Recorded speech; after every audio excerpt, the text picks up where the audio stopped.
Hey guys, welcome back to the channel where I cover missing persons, unsolved cases, crime news, and more.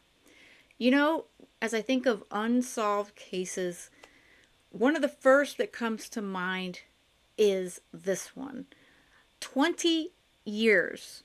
20 years ago, Jennifer Kesse, who was 24 years old at the time, she just disappeared. She disappeared from her condo complex in Orlando, Florida. It was a newer condo complex over by the Mall of Millennia. And I remember this very, very clearly. The posters everywhere of her beautiful, beautiful face. And I know if you have lived in Central Florida during that time, you remember Jennifer just as much as I do. And her parents and her brother have not given up. And for them, the mystery is something that just has to get solved. And I am hoping and I am praying that this new AI technology is going to get them there. Now, we heard last year, the end of 2025, that they were narrowing down. Law enforcement was narrowing down the potential persons of interest in this case. Of course, we've heard a few possibilities through the years, but no one has really, really stuck. And there were no witnesses to what happened, no obvious signs of what really happened to Jennifer, but that she was gone, and days later, her car was found nearby in another apartment complex parking lot. It is definitely, definitely a mystery, but this is a mystery of a family's lost loved one, a daughter, a sister, that it needs to get solved. And I know I think about Jennifer pretty regularly. I really do. And I'm hoping that between all the evidence that is out there and this newer technology, and yes, we talk about this with a lot of these cases that are not necessarily cold, but that have sort of lost any forward direction in some ways. And I think that we're getting closer. And I'm hoping that, especially that, for her parents, Drew and Joyce Kesse, because I cannot imagine how life has gone on all around them for now 20 years. But where their daughter is, they just probably feel like they are still stuck on January 24th, 2006. This is WKMG 6 here in Orlando, Central Florida. And specifically, this is investigative reporter Louis Bolden, who he has been covering Jennifer Kesse's case since day one. He is speaking with her parents on this sad 20-year anniversary of Jennifer's disappearance. Can you guys try to describe what the last 2 decades have been like for you? Just emotionally and mentally exhausting to have our daughter, our family of four, be a family of three without a resolution. Kesse worked for Westgate Resorts, which was owned by timeshare mogul David Siegel, who died in 2025. In 2007, he put up a $1 million reward for Kesse's safe return. David said, no, it's got to be something really big, because if they have her still, it's got to be something meaningful. The reward came and went, and still no answers. What would you say were the biggest developments in the case? Well, first, it would have to be finding Jennifer's car. Just days after police say she was abducted from her condo, Orlando police located Kesse's car, a black 2004 Chevy Malibu. They found it 1 mile from her condo at Huntington on the Green condominiums. Decades later, the Kesses say investigators are now retesting all of the DNA found in the car. Finding Jennifer's car near her condominium, that was big. And unfortunately, Orlando Police Department dropped the ball in a lot of ways in this investigation. And that has been learned if you follow the case. Jennifer's parents, Drew and Joyce, they had to fight to get the records, all the files on their daughter's case. But they were successful. Admit they were redacted in some way. But that vehicle, finding Jennifer's car, that was big because it left her home, that condo, that early that morning, and it ended up basically down the road. Two hairs that never hit any data bank, but they did find two pieces of evidence that were never tested. I believe it was two pieces. Another big development, a surveillance camera captured the person who was driving her car, but the video was always grainy. Now the Kesses are hoping 20 years later, technology will change that. Basically, AI, we're truly hoping that AI does something with the picture of the person who parks Jennifer's car. Now, right off the bat, I remember watching this grainy, black and white surveillance footage and going, how the hell could you figure out who this person was? And obviously all this time, nobody's figured it out. I'm not a fan of AI, typically speaking, okay? But if AI can help identify this individual behind this fence, well, I'm going to be more impressed. And obviously, the Kesse family is going to be very impressed. But between that and the DNA technology, which is starting to lead them, like I said previously, to more persons of interest and narrowing down the possibilities, I mean, 2026 could be the year that the family gets the closure that they need. Between DNA and AI, there's incredible hope right now to just crack the case. After years of organizing their own searches and asking for the public's help, the couple sued the Orlando Police Department for the case file. It has been with the Florida Department of Law Enforcement now for the past 3 years. The Kesses say having new eyes on the case is bringing new hope. They truly believe they're going to Solve the case. To be around investigators who are extremely intimate with every nuance of the case, for them to be a little bit upbeat, and that's encouraging. Yeah. Most definitely, because unfortunately, Orlando Police Department was not very positive as this case is concerned. And I can't imagine if your loved one, okay, and now of course, every year that goes by for this family, when there's no answers to where she is, what happened to her. But can you imagine that the police or sheriff's office, law enforcement department, who is handling your loved one's case, basically isn't doing anything, okay? Or they're doing the bare minimum, okay? That's a problem. I know that would be a problem for me, and I'm sure most of you would agree with that. So the fact that they were able to get their case files and the Florida Department of Law Enforcement has taken over, I think that they have this case in the best possible hands right now. Just to go back just a bit, to give you guys a bit of a refresher, or if you're not familiar with Jennifer's case, I am going to link you to my playlist. I don't have a lot of videos, but I'm hoping to change that this year. Because like I said, this is a case that, I've remember for now 20 years, being I live here in the Orlando area.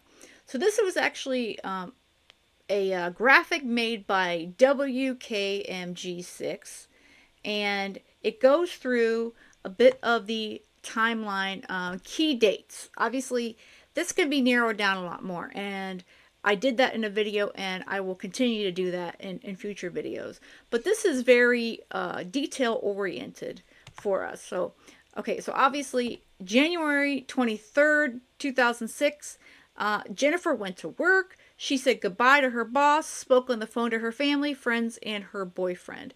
So, January 23rd of 2006, that is the last day that she was seen by her loved ones, by her coworkers. That's the last time that anyone knew that she was okay. January 24th, 2006, she does not show up for work, which is not like her at all, and we've heard that many times from her family and her friends. And it's later that day that she is actually reported missing. And that's when her family, her mother, her father, they all came down to Orlando, and they arrived at her condo complex. Okay? And then January 26th is when her car was found nearby. Her car is found at another condo complex about a mile from her home, and as well as the surveillance video showing that unknown man. Well, we assume it's a man. I mean, it could be anyone, honestly, walking near that car. And again, you would think with this sort of information, not necessarily the surveillance video, but with her car, you would think that there would be something, some sort of DNA evidence in that vehicle that would give law enforcement some answers. And up until now, well, it hasn't done that. So I'm believing that FDLE is, since they've been retesting so many things, that they're going to be the ones to finally get these answers. And then we jump all the way to 2015. That is when the Orlando Police Department, they released an age-progressed photo of Jennifer, which was at that point 9 years later. It's horrible and hard to say, but at this point she is believed to be deceased. But at the same time, this is very, very important. And when agencies release an age-progressed photo of someone who's missing, I mean, that helps renew the interest in the case. So I think either way, it doesn't matter, because as soon as this comes out, this gets Jennifer's face, her story, back into the public eye. So that is very important, because there's people out there who know something, okay? And there's got to be someone or some multiple people who haven't even talked to law enforcement. And yes, 20 years later, I believe there's somebody out there who hasn't. Then we jump to 2018. That is the year that the Kesse family sued the Orlando Police Department to get her case files, her investigative information, released to them. Because up until that point, Orlando Police Department refused to give that to the family. The judge ruled in the family's favor, but the Kesses state that they are still fighting to get unredacted documents. So they gave it to them, but there were still redactments to it. Now, in 2019, there was a search of a Gotha Lake based on new tips, but unfortunately that turned up nothing. And then 2020, that was a big year for the case, because CBS's 48 Hours, it did an entire episode on Kesse's case, her disappearance, and new interest and new people got to see Jennifer's face, Jennifer's story, and see her parents talk about it, her family. And again, anything that gets a case attention and gets another person's eyes on it, that could lead to more and more tips. So it's always good to get all this up, including this age progression photo. I mean, anything to get their case out there, because we all know there are a lot of cases. There are a lot of cases that are open, and a lot of cases, sadly, they're not all alike, but there's a lot of other cases that are still unsolved decades later. So it takes a lot, not only to solve a case, but to keep the public's interest so that it gets to the right people that may have information to provide to investigators. And lastly, I just wanted to show the family's website again, because very important, and I'm going to definitely recommend you guys check it out. It's not sophisticated, but that doesn't matter, okay? This is the Missing from Orlando, Florida, Jennifer Kesse's, the family's page. They have run this website for years, okay? It's got anything that has been released to the public. This, and of course their Facebook page, which I will also be linking in the information of the videos. The family runs these, okay? So everything that needs to get out, they're going to put it out there, as long as, of course, the FDLE at this point is okay with it coming out to the public. So I highly recommend checking it out. It's very easy, jenniferkesse.com. So that makes it super easy. And there is still a reward. Some of the pages haven't necessarily been updated here. That's why I'm also going to recommend the Facebook group, because that was updated up until this point, right before I recorded this video, which I hope to get out yesterday on the actual 20 years, but that's okay. But anyway, it's got all the links to everything that you could possibly need to look at. It's got the flyers, person of interest photos. So here is where you can look at photos, and there's a video, I believe, on here too. This is all of those pictures, okay? They're grainy, like I said, and if you followed it, you've seen them just like I have. You've seen the video, you've seen the photos. They are grainy as anything, okay? But this is a piece of evidence in this case. So again, please click on all this stuff, take a look at it, and, you know, if you know anything, there you go, right here on the left-hand side. If you have a tip, crime line, 1-800-423-8477. And it's very important to definitely look through all this stuff. And right here, also, remember we were mentioning the 48 hours? Look right here. Please watch the 3 parts of the 48 hours episode featuring Jennifer Kesse. So if you're looking for it and you haven't seen it, jenniferkesse.com has it right on their left-hand side as a very important something that you need to look at. And this is the link to their Facebook group. Again, I can't state it anymore, you know, that this is very, very important that you guys check out this site. And again, here is one of the missing posters here, and it's got everything on it. Okay, these posters, they were all over Central Florida in 2006, 2007. I mean, I remember seeing them for as long as I can remember. I saw them for a long, long time, beyond 2007. But again, this is the some data as far as that. The car was found at Texas and Americana. It's near, obviously, the Mall of Millennia area, if you're familiar with the Orlando area.